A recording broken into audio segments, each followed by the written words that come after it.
रामलाल गुप्ता जी हैं और हमारे कोषाध्यक्ष अमरेंद्र कुमार जी।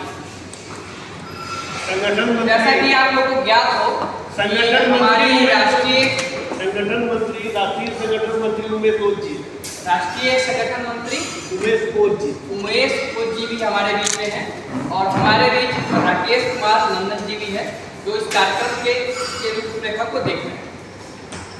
आप लोग को ज्ञात हो कि हमारा जो राष्ट्रीय कार्यकारिणी की बैठक है वो 21-22 जून को होनी है। इस संबंध में हम लोग ये प्रेस वार्ता कर रहे हैं। आगे की कड़ी में हमारे कार्यकारी अध्यक्ष मुकेश नंदन जी आप लोगों को संबोधित करेंगे।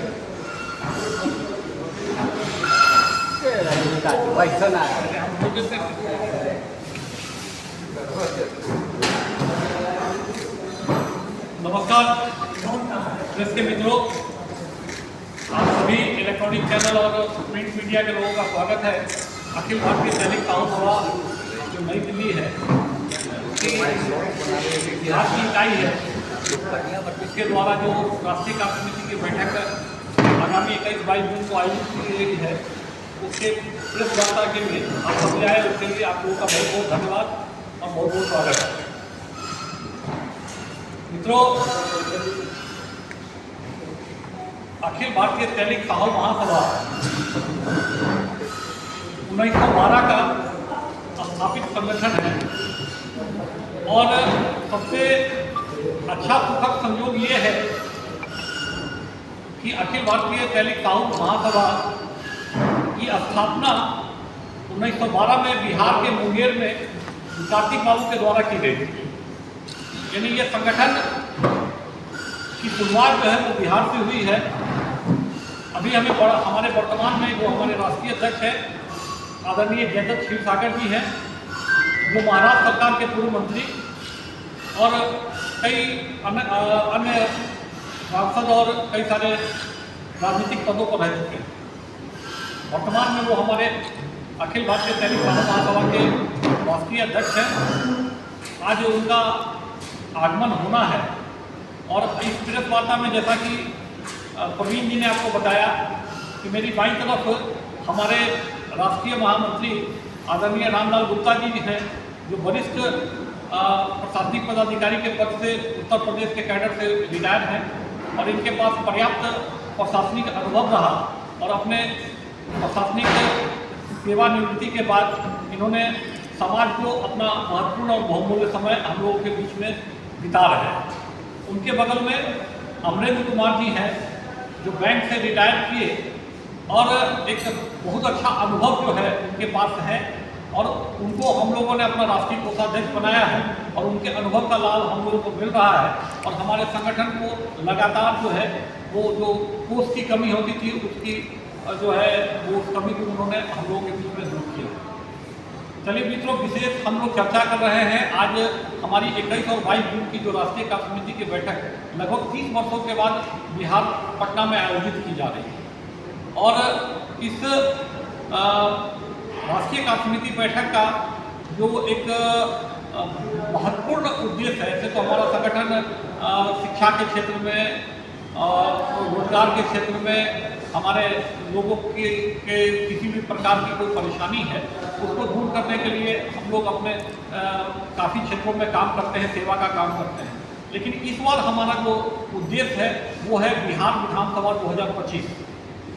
क्योंकि हम लोगों का ये मानना है, हमारे संगठन का ये मानना है कि राजनीतिक जो ताकत है, लेकिन उसके बाद उनके टिकट कटने के बाद जो है उन्हीं के समाज के व्यक्ति को उस जगह पर टिकट दिया गया।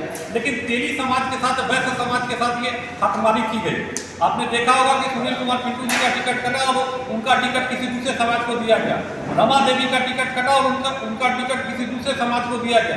जबकि अगर नवादा में देखिए तो नवादा में अगर चंदन सिंह का टिकट कटा तो विवेक ठाकुर को टिकट मिला। इस प्रकार से कई भी ऐसे आपके सामने उदाहरण होंगे कि जिस समाज का टिकट कटा उसी समाज के जो हो सकता है कैंडिडेट से परेशानी हो सकती है, लेकिन समाज से परेशानी नहीं होनी चाहिए। और ये एक जो है हमारे साथ 2014 में जो 24 में हमारे साथ जो हकमारी हुई है, उस हकमारी को इस बार 2025 में हम नहीं होने देना चाहते हैं। उसके लिए ये तैयारी हम लोग जो है ये महत्वपूर्ण विषय है। और हमारा समाज आर्थिक रूप से कितना योगदान करता है। एक उदाहरण से आप समझ लीजिए कि अगर हमारे समाज का एक किराना दुकानदार है तो वो अपने 5 लोगों को, अपने परिवार के लोगों का पालन पोषण करता है। उसके यहाँ अगर कोई एक नौकर है, स्टाफ है, तो उसके 5 लोगों का भरण पोषण हो रहा है, और जिसके साथ वो माल का खरीद बिक्री क्रय विक्रय कर रहा है, तो मतलब एक व्यक्ति अगर खुद को रोजगार देता है, उसके साथ 20 लोगों को, 15-20 लोगों का पालन पोषण करता है। तो हमारा समाज जो है जागृत समाज है। हम व्यवसाय और के क्षेत्र में तो थे ही, लेकिन अब राजनीति के क्षेत्र में भी हमको अधिकार मिलना चाहिए। यही आज हम लोगों का जो है, और बाकी विशेष तौर पर जो है हमारे राष्ट्रीय नेता हम लोग के बीच में है। मैं चाहूँगा कि आदरणीय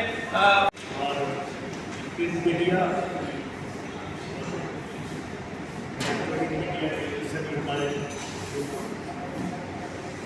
मैं सर्वप्रथम आप लोगों का अभिनंदन करता हूँ के भारतीय कैदिक सेवा महासभा की ओर से कि आपने बेहतर समय में यहाँ पठाने की कृपा की।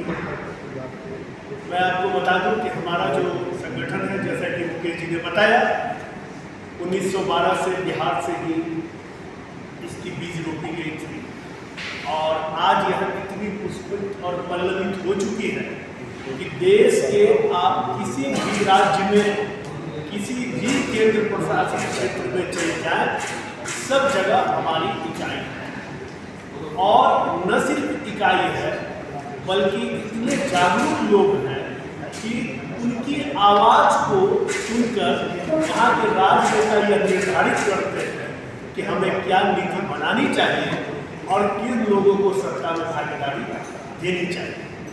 बिहार में पता नहीं क्या कारण है, पहले 92 में 90 के दशक में भी हमारे 10-11